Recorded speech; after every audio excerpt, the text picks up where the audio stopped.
Assalamualaikum warahmatullahi wabarakatuh. Perkenalkan, nama saya Sela Ayu Febriani, NIM 19,4,12,0024. Prodi Ekonomi Syariah, kelas 2D, dosen pengampu Fitri Faizah MH. Video ini untuk menyelesaikan ujian akhir semester. Dalam video ini, saya akan membahas harta. Tahukah kalian apa itu harta? Harta dalam bahasa Arab disebut dengan al-mal atau disebut juga dengan suatu hal yang menyenangkan manusia. Entah itu dalam dimanfaatkan pada sesuatu yang legal menurut hukum. Contohnya seperti jual beli, pinjam meminjam, konsumsi dan hibah atau pemberian. Dilihat dari beberapa definisi tentang harta, jadi dapat menimbulkan ketenangan dan bisa dimiliki oleh manusia dengan upaya baik itu materi maupun non-materi.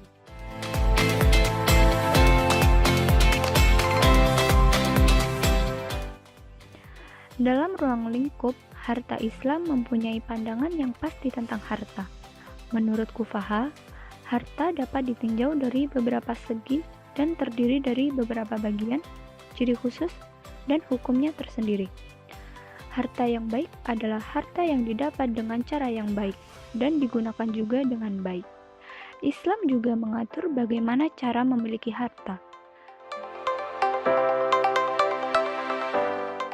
Menurut ulama, ada 4 cara harta yang disyariatkan Islam. Yang pertama, melalui penguasaan harta yang belum dimiliki seseorang atau lembaga hukum lainnya. Yang kedua, melalui transaksi yang ia lakukan dengan seseorang atau suatu lembaga badan hukum, seperti jual beli, hibah, dan wakaf. Yang ketiga, melalui peninggalan seseorang, seperti menerima harta warisan dari ahli warisnya yang wafat. Dan yang keempat adalah hasil atau buah dari harta yang dimiliki oleh seseorang.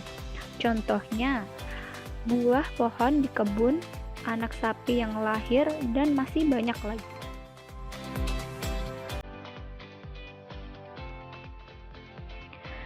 Kedudukan dan fungsi harta termasuk salah satu keperluan pokok manusia dalam menjamin kehidupan di dunia. Dalam Al-Quran, harta sebagai amanah atau titipan dari Allah Subhanahu wa Ta'ala.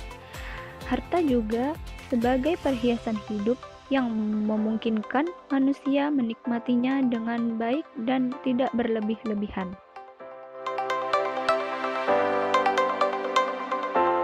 Adapun contoh kasus dalam materi ini, di mana kasus ini membahas tentang ahli waris. Berikut adalah contoh kasusnya. Seorang laki-laki meninggal dunia dengan ahli waris seorang istri, seorang anak, seorang ibu, dan seorang paman. Harta yang ditinggalkan sejumlah 48 juta rupiah. Maka pembagiannya asal masalah 24. Ibu mendapatkan bagian 1/8 karena masih ada anak si mayit. Sihamnya 3. Anak perempuan mendapatkan bagian setengah karena sendirian dan tidak ada mu'asib. Sihamnya 12. Ibu mendapatkan bagian 1/6 karena anaknya si mayit. Sihamnya 4. Dan paman mendapatkan bagian sisa. Sihamnya 5. Nominal harta 48 juta rupiah dengan dibagi 24 bagian. Masing-masing bagian senilai 2 juta rupiah.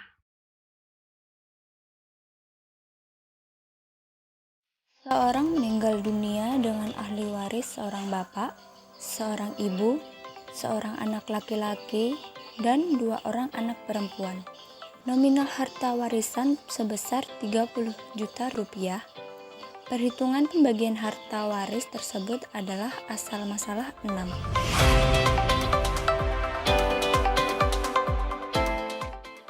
Bapak mendapat bagian 1/6 karena ada anaknya si mayit, sahamnya 1.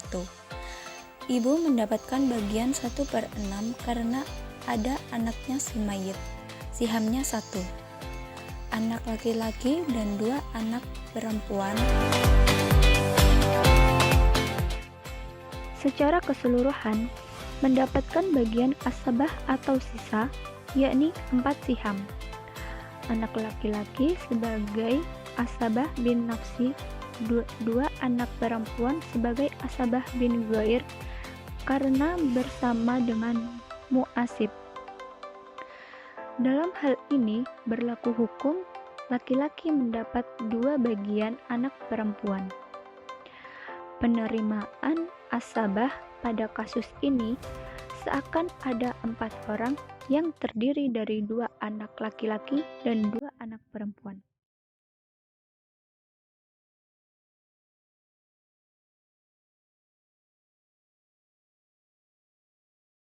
Maka sisa 4 siham dibagi menjadi 2 siham untuk 1 anak laki-laki dan 2 siham untuk 2 anak perempuan, di mana masing-masing mendapat 1 siham.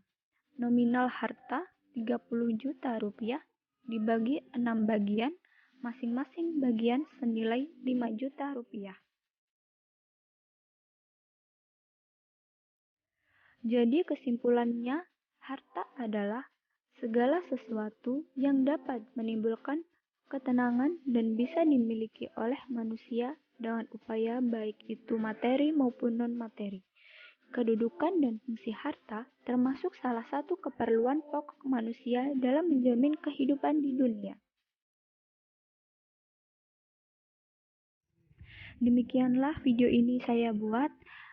Apabila ada kesalahan kata, saya mohon maaf yang sebesar-besarnya. Kurang lebihnya saya mohon maaf. Wabillahi taufik wal hidayah. Wassalamualaikum warahmatullahi wabarakatuh.